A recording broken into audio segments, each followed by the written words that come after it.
So this, I just wanted to use this slide just to put things into perspective where we were a little over a month ago, just before Christmas.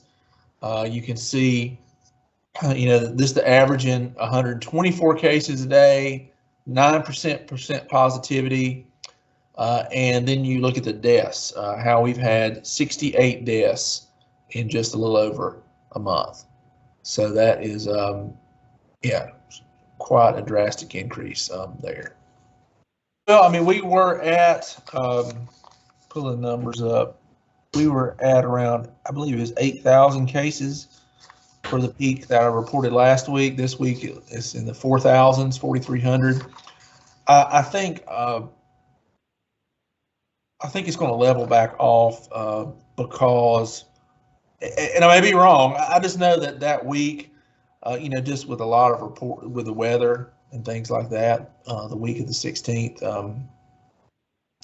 I think we're going to, some of that is just due to weather, due to the holiday, things like that. I don't think it's shown that sharp of a decrease. I am concerned about the increase in our hospitalizations. We were in the 50s for the number of Forsyth County residents that were hospitalized in late December. Now that's over 100. And then when you look at deaths, in the last 14 days, our number of deaths has increased 110%. I don't know if you saw it, Richard. December 21st, we had 602 deaths. Now we're at 670. So that's in 35 days. That's 68 deaths. So so it seems like that has increased, and that's what we were seeing in other jurisdictions across the nation, like New York City and across in Europe, where the cases started to stop and level off cases, but then the deaths started going up. So we'll be definitely paying close attention to that. And that's what we've seen throughout the pandemic. It's usually 2 to 3 weeks after cases peak is when deaths rise. Well, we know the incubation period is much quicker because of the increased viral load. But I mean, I just guess you just have to think, like, we're averaging 971 cases per day. So that's not, I mean, each day that just stacks on top of each other. So that's 7,000 roughly a week. So, even though Omicron is less severe, you're just dealing with such bigger numbers.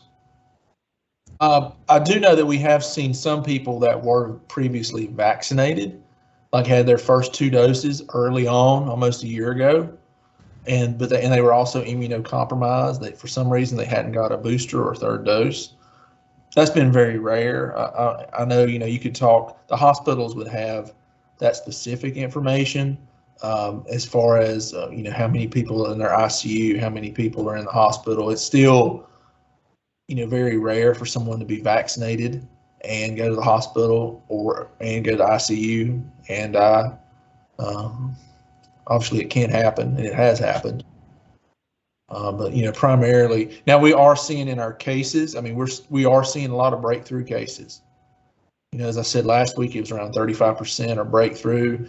I think that's starting to actually tick up. It's probably getting closer over the last 6 weeks to 40% or breakthrough. And you talk to a lot of people who've been vaccinated, been boosted, and got COVID. Thankfully, if you've done those first 3 doses, just like myself and some others I've talked to, it's been pretty minor.